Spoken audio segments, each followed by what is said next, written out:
Amerika Serikat berpotensi raup pendapatan tarif impor hingga 300 miliar dolar Amerika Serikat pada tahun ini. Lonjakan tersebut didorong kebijakan tarif masif era Presiden Trump. Amerika Serikat berpotensi raup pendapatan tarif impor hingga 300 miliar US dollar tahun ini.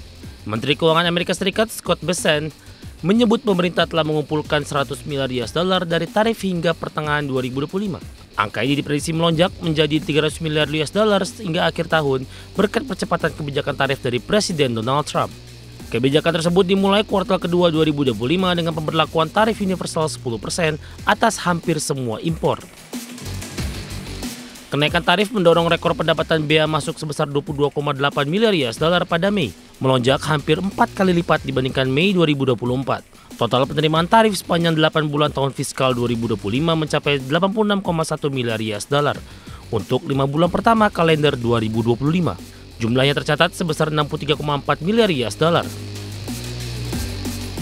Trump menetapkan 1 Agustus sebagai tenggat untuk tarif resiprokal yang lebih tinggi terhadap hampir semua mitra dagang.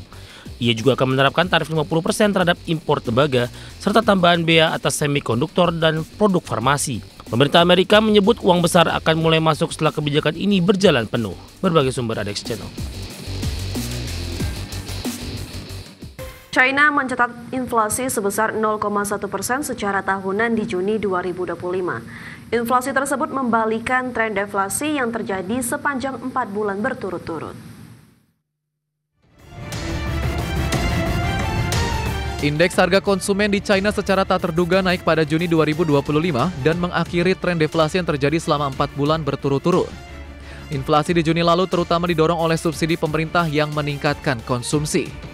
Data Biro Statistik China yang dirilis hari ini menunjukkan indeks harga konsumen di Juni 2025 meningkat 0,1% secara tahunan atau membalikan penurunan sebesar 0,1% secara tahunan yang terjadi di Mei 2025. Adapun IHK secara bulanan tercatat turun 0,1% di Juni 2025 atau lebih kecil dari penurunan di Mei 2025 yang sebesar 0,2% secara bulanan.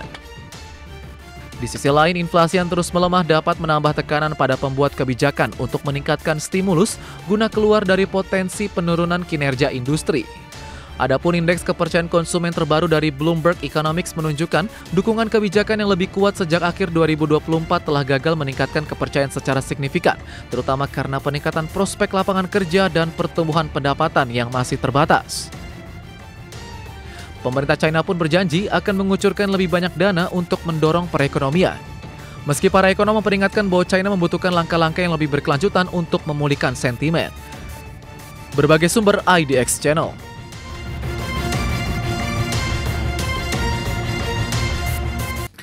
Korea Selatan akan merevisi sejumlah regulasi dalam menghadapi pemberlakuan tarif resiprokal, khususnya dalam hambatan non-tarif. Adapun negosiasi tarif antara Korea Selatan dan Amerika Serikat sempat terhambat oleh gejolak politik domestik selama 6 bulan terakhir.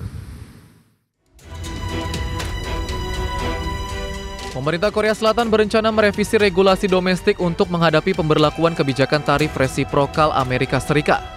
Adapun Korea Selatan terkena tarif masuk resiprokal sebesar 25% untuk ekspor barang ke Amerika Serikat.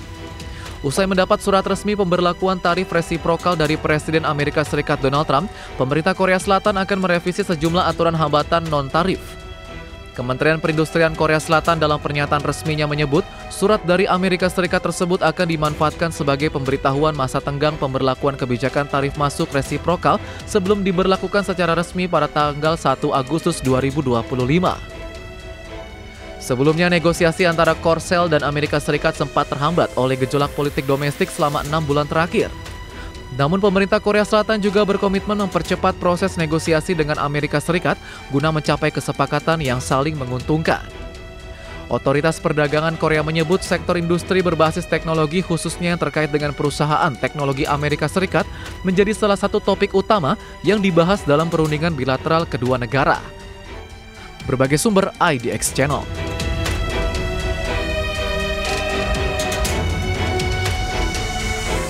Terima kasih Anda masih bergabung sama kami. Pemirsa, Amerika Serikat meminta Lebanon untuk melucuti persenjataan kelompok Hizbullah. Namun Hizbullah menolak pelucutan senjata sebelum Israel menarik diri sepenuhnya dari wilayah Lebanon.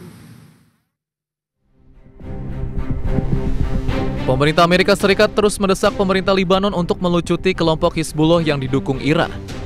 Sebagai imbalan, Amerika Serikat akan memberi kesempatan Libanon untuk menyusun lembaran pemerintahan baru seperti halnya Suriah.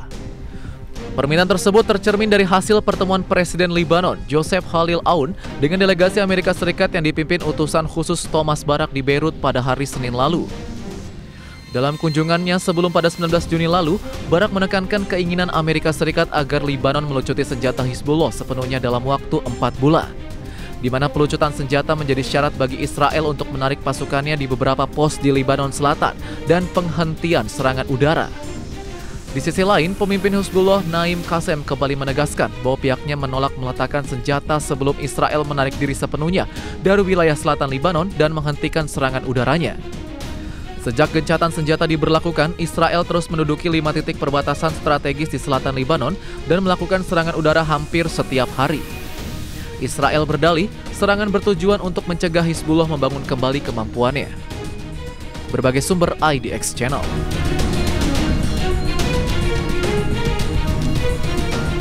Pemirsa, Tiongkok berhasil menciptakan turbin impuls berkapasitas 500 MW yang pertama di dunia untuk digunakan di stasiun pembangkit listrik tenaga air Datanzola, Tibet. Ya, dan turbin ini dikembangkan sepenuhnya dengan teknologi dalam negeri oleh Harbin Electric Corporation dan China Daitan Corporation.